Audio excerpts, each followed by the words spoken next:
Guys আসসালামু আলাইকুম। আশা করি আপনারা সবাই ভালো আছেন। আজকে আবার নতুন একটা ভিডিও নিয়ে হাজির হলাম। আর আজকে আমি ছাট গরুর মাংস দিয়ে কিন্তু ভুনা খিচুড়ি রান্না করব। তো এখানে কিন্তু আমি কিছু গরুর ছাট নিয়েছি, আর এগুলো কিন্তু আজকে আমাদের হাট থেকে কিনে আনছিল।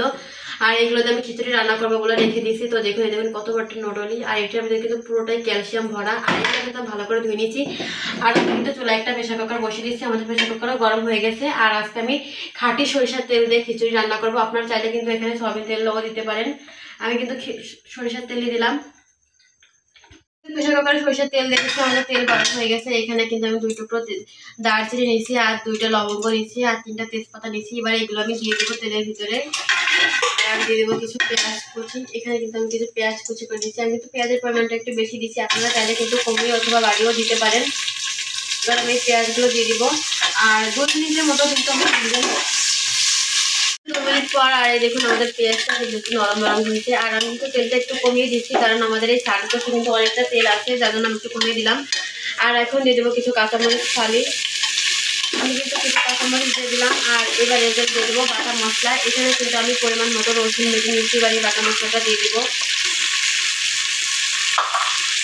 আর দিয়ে দেবো আমি 1 চামচের মতো আদা বাটা। এখানে কিন্তু আমি 1 চামচ আদা বাটা দিয়ে দিলাম। এবার দিয়ে দেবো স্বাদ মতো লবণ। এখানে আমি স্বাদ মতো লবণ দিলাম, আর 1.5 চামচের মতো শুকনো মরিচের গুঁড়া দিব। আর আমরা কিন্তু ঝাল ঝালি খাবো, আপনারা চাইলে কিন্তু এখানে মরিচের গুঁড়া কমে মশলা বাড়িয়ে দিতে পারেন। আর দিয়ে দেবো 1 চামচের মতো হলুদের গুঁড়া। এবার এগুলো আমি একটু 1 মিনিটের মতো ভেজে নিব।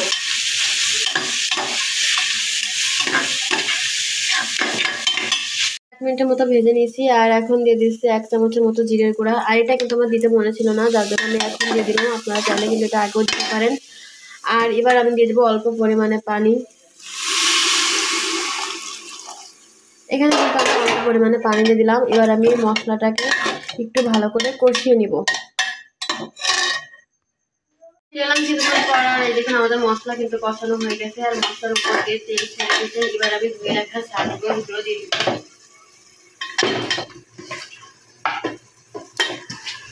আমাদের শাকগুলো দেওয়া হয়ে গেছে। আর এবার কিন্তু আমি ভালো করে কিছুক্ষণ কষিয়ে নিব। ফিরে এলাম কিছুক্ষণ পর। আর আমি কিন্তু অনেকক্ষণ ধরে বন্ধুরা এই শাক মাংসগুলো কিন্তু কষিয়ে নিয়েছি। আর এবার এর অল্প পরিমাণে পানি দিয়ে দেবো। এখানে কিন্তু আমি অল্প পরিমাণে পানি দিয়ে দিলাম। আর এবার আমি ঢেকে দিব। আর আমি কিন্তু 3টা সিটি দিয়ে নিব।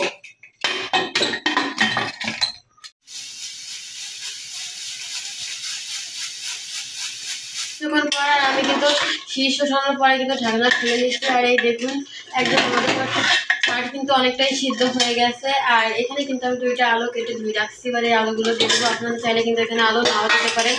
আর খিচুড়ির সাথে কিন্তু আলু হলে আমার কাছে খেতে খুবই ভালো লাগে। আর এখানে কিন্তু আমি 4-5টা এলাচ কিন্তু বেটে আনছি। এবার এগুলো দিয়ে দিলাম। আর কাঁচা এলাচ দিলে কিন্তু ওই বিচিগুলো গালে পড়লে আমার কাছে খেতে খুবই খারাপ লাগে, যার জন্য আমি কিন্তু বেটে দিলাম। আর এখানে কিন্তু আমি চাল আর এখানে বুটের ডাল নিয়েছি, আর নিচে মসুরির ডাল। এগুলো কিন্তু ভালো করে আমি ধুয়ে নিয়েছি। এবার এগুলো আমি দিয়ে দিব। এগুলো কিন্তু দেওয়া হয়ে গেছে। আর এবার কিন্তু আমি ছাট গোশের সাথে কিন্তু চালগুলো ভালো করে কষিয়ে নিব কিছুক্ষণ পর। আর আমি কিন্তু চাউল কিন্তু একদম ছাট মাংসের সাথে কিন্তু ভালো করে কষিয়ে নিয়েছি। আর সুন্দর একটা কিন্তু ফ্লেভার বের হচ্ছে বন্ধুরা। আর আমাদের এদিকে কিন্তু কোনো রকমের পানি নেই। আর এখানে কিন্তু আমি গরম পানি করে নিয়েছি। আমি কিন্তু খিচুড়িতে গরম পানি দিব। খিচুড়িতে গরম পানি দিলে কিন্তু স্বাদটা ভালো থাকে। পরিমাণ মতো পানি দিয়ে দিচ্ছি। আর আমি যদি একটু নরম নরম খিচুড়ি রান্না করব, তো আমি কিন্তু খিচুড়িতে কিন্তু পরিমাণ মতো পানি দিয়ে দিচ্ছি। এবার আমি ঢাকনা দিয়ে দেবো, আর 3টা শীষ দিয়ে নিব। পর ফিরে এলাম কিছুক্ষণ পর। এবার আমি ঢাকনা খুলে নেব। আর মাশাআল্লাহ খিচুড়ি দিয়ে কিন্তু অনেক সুন্দর একটা ঘ্রাণ বেরোচ্ছে। আর এই দেখুন কালারটা কিন্তু অনেক সুন্দর হয়েছে। এবার আমি একটু নাড়া দিয়ে নিব। আমি কিন্তু সবগুলো উপর নিচ করে মিক্স করে নেব। খিচুড়ি কালারটা দেখুন বন্ধুরা, শুধু আপনারা কিন্তু উপর নিচ করে নিয়েছি খিচুড়িগুলো। এবার আমি একটু প্লেটে কেড়ে নিচ্ছি।